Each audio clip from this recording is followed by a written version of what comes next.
Hi, I'm John Baccio, and welcome to episode number 2 of the Greenwood Network, where we interview various members of the staff here at Greenwood Chevrolet in Austintown.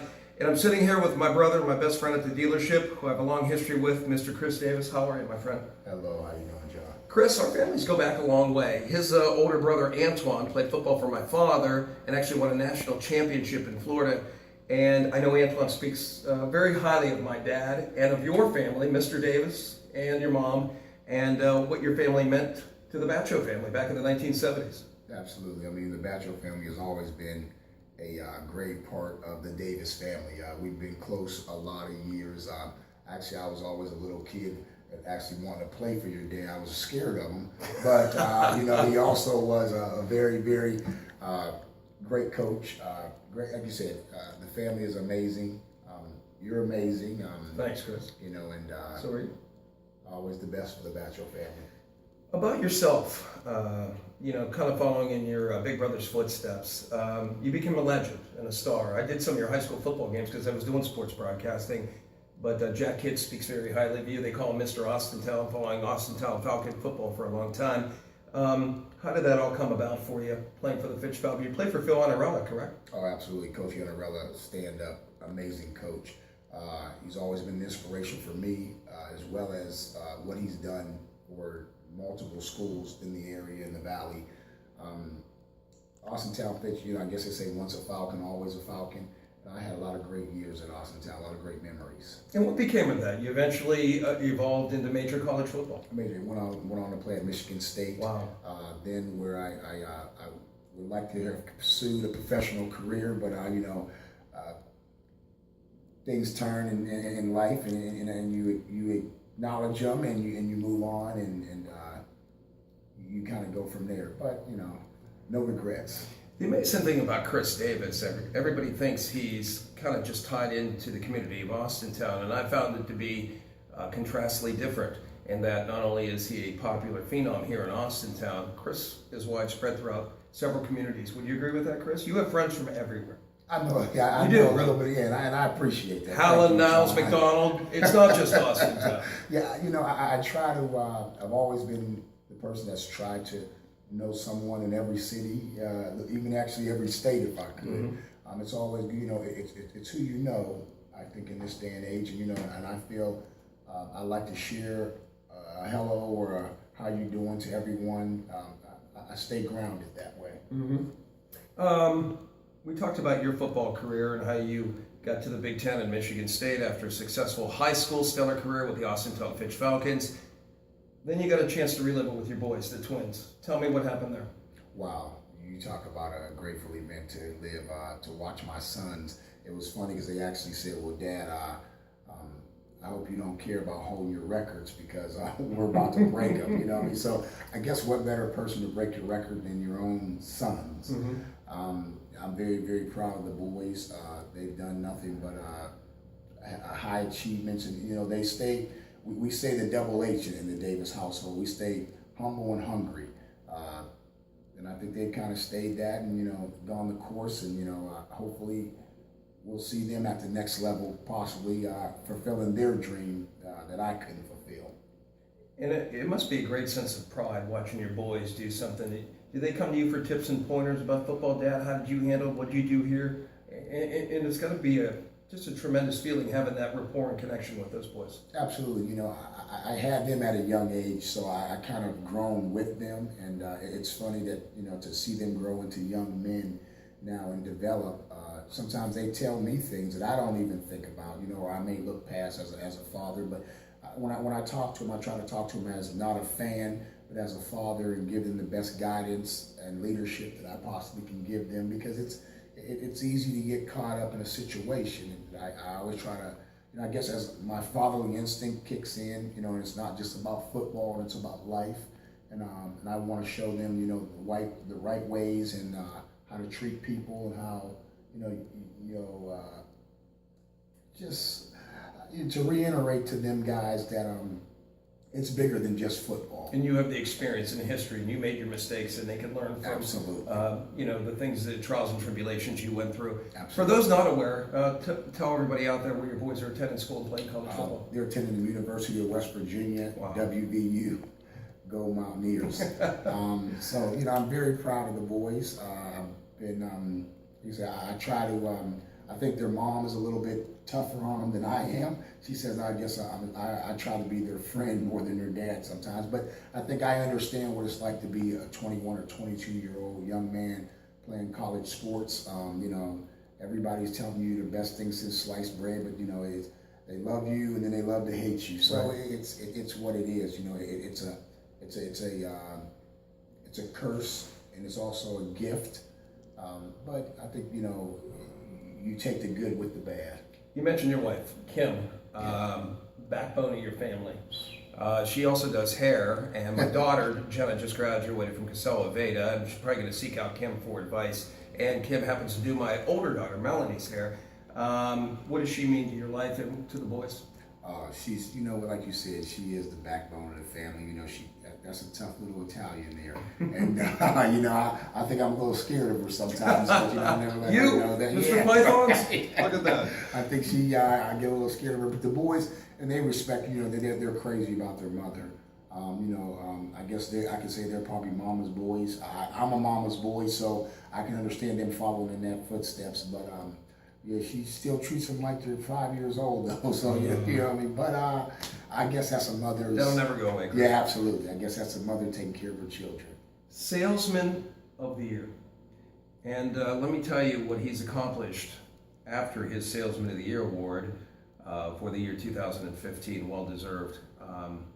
He started off 2016 selling 25 cars, which is unheard of in this day and age, in the month of January. So, Chris had a good month, right? He comes back the very next month, in the month of February, hands off 10 deals on splits, which he could have handled himself, but it probably would have driven him crazy. He sold 31 and a half cars. That's 56 and a half, and I'm not even counting what you've done so far in March. What do you attribute your success to, Chris? You're a different type salesman. You're people-friendly. It's a new era. It's a new generation for this business. It is. I think it is. I think that the day and age of the old car salesman, has to kind of dwindle away like the dinosaur. The people, they understand. They come in. They know what they want. They know what they're looking for. They know what they're. I have to listen to them and understand their price breaks and their price points on where they need to be. And try to accommodate them, because it's never about me or Chris Davis, or it's always about the customer. And when that customer's happy, that's huge, because they say, hey, they tell a friend and tell another friend and a family member, and that's kind of how you I think develop where the new car salesmen are going. Not the fast talking, slick talking, just trying to make the customer happy, and because the customers keep the lights on at the end of the day. But Chris, you have done that, and Mark Fabian, our general manager, pointed this out at a meeting, and Mark's been doing this for about 25 years. He said, I don't believe I've ever seen this. Not only did Chris Davis lead the dealership in the number of sales and become Salesman of the Year, we have something called a customer survey index, which is reflective on how they were treated. Chris scored nearly perfect in that. So when you combine the number of sales with the customer satisfaction, you've taken it to a new elite level that Mark Fabian at 25 years has never witnessed before. How does that make you feel? Wow, that really was a huge compliment, because I didn't know that, I guess. I think I stay the course, I stay humble, and it's not about me. It's always about the customer and taking care of the customer. So, do you put yourself, and this is the approach I take, Chris, and I think we have similar approaches. You're doing much better than I. Absolutely. When that customer's sitting there, they probably don't want to be in a car dealership. It's not the most comfortable thing. But I think I speak for you when I say Chris puts himself into the shoes of the customer, how he would want to be treated. Is that accurate? Absolutely. That's 100% accurate. If it's a female sitting across her, I'm thinking it's my mother or my sister or my aunt. It's a gentleman sitting across here, I think it's my dad or my uncle or my brother. I treat everybody as if they're family, because they've given me an opportunity to sell them a vehicle. You got to remember, John, you can buy a car anywhere. For someone to give you the opportunity to sell them a vehicle, a of a purchase of that magnitude, wow, so I have to give them my best and, my fullest cooperation to get them to just be a happy customer and want to come back to Greenwood Chevrolet. You've been an inspiration for people wanting to get into this business. Any tips, advice? It's not easy. It's not given to you. You have to go out and get it. But it's people friendly. It's a people business. And you've blazed a trail like no one's ever seen before in the people business. And I think, John, you follow in that same trail as I think we both have the same mentality of how we treat our customers. I mean, you as well, John. You've done miraculous in your first year. Thanks, at Chris. the car lot. And, well, I watch you. I mean, he's become an inspiration to me. There's no bigger cheerleader for Chris Davis than I, but I watch you. And I had a down period at the beginning of the year. I lost Mom, and I'm watching you continue to succeed.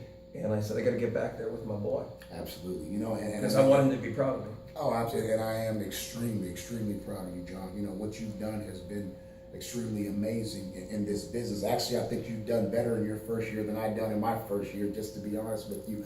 And you have been, you've been an inspiration to your customer. You know a lot of people, and a lot of people know you as well, John. And it's a matter of just, you taking care. And I think you get it and understand. I think we're that new age generation. Greenwood Chevrolet has had a ton of legends as far as salesmen. Joe Nicoli, Bill Pallow, Nick Amendola, Norm Flick, Lee Tartler, Bob Boak.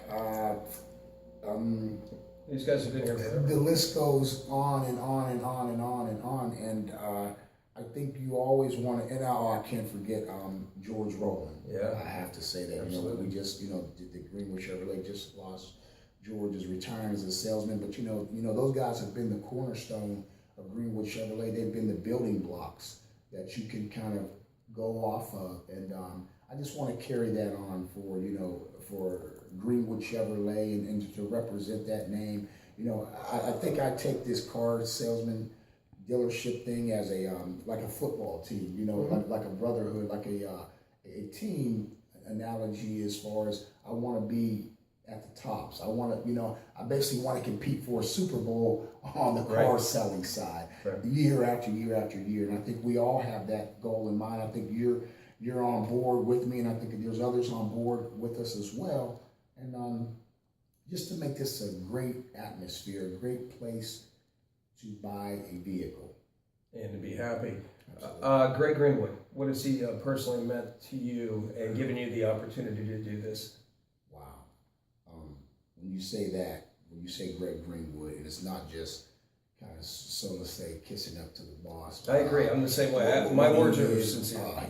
Just to hear him speak, I can literally put Greg Greenwood in the same category of speaking as a Jim Trussell or a Bobby Knight, someone on the elite level of speaking. I mean, it's hard to actually speak behind Greg, because he has that, such an intelligent man, such a strong, warm, friendly businessman. I think his goals and his values are so much of what I feel, and I strive for trying to make, Greg's name is on, this is his sandbox. Greg's name is on the sign outside. And I think I try to make Greg proud, because he does a lot for us as a dealership, as a owner, as a boss, as a, how many owners do you see in the store every single day? Right. And he's just, if you ask him what he does, I had a customer, he never knew this, ask him what he does for a living, and he told them sells cars. He didn't say he was the owner of Greenwood Chevrolet. So that just gives you a little understanding of what he is and what he brings to the table.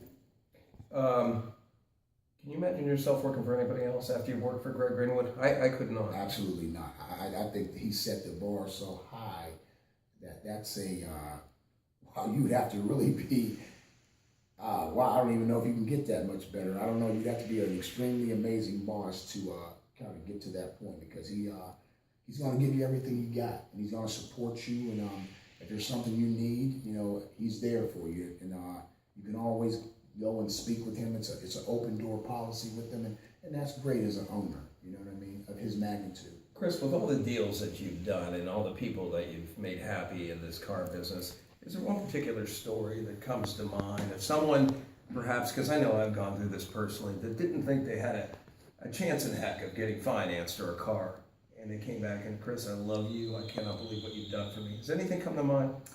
You know what? I have. Those are. Can I be honest with you, John? Those are the customers that I love to sell the cars to the most. You know, I've had a customer tell me, you know, Chris, you changed my life, and I said, wow. You know, when you sit back and you look at that, when someone tells you you've changed their life because of a car, I think we don't realize sometimes how good we have it. The simplest, you know, blessings, you know, that we may just look over, you know, maybe somebody's golden treasure. And I think we kind of forget in the culture of this country on how blessed we really truly are. I think, you know, we forget that it's bigger than just selling a car. When someone tells you you've changed your life, you know, and it's actually heart-wrenching. You know, I get the lump in my throat, and you know, I'm feeling that way a little bit as I talk about it now. But that is what it's all about for me. Is when someone says, you know, it wasn't even a car buying experience. You know, what you've done has just been nothing but miraculous. Now I don't know if I need all that credit. But, you know, because we got to always thank the man upstairs, you know, glory to God, you know, and I'm a firm believer in that. So that's something that I just pride myself on. And I try day after day after day to, you know, bring the best out in myself so I can always help someone, you know what I mean? So, you know, someone else can help someone else, you know, and I think, you know, your mentality is like that as well, John. And I think we're on the right track, buddy, to doing some big things, I think. You know what I mean? Heart, emotion, passion. That is one Chris Davis. I'm John Baccio. Welcome to the Greenwood Network, and thank you for watching.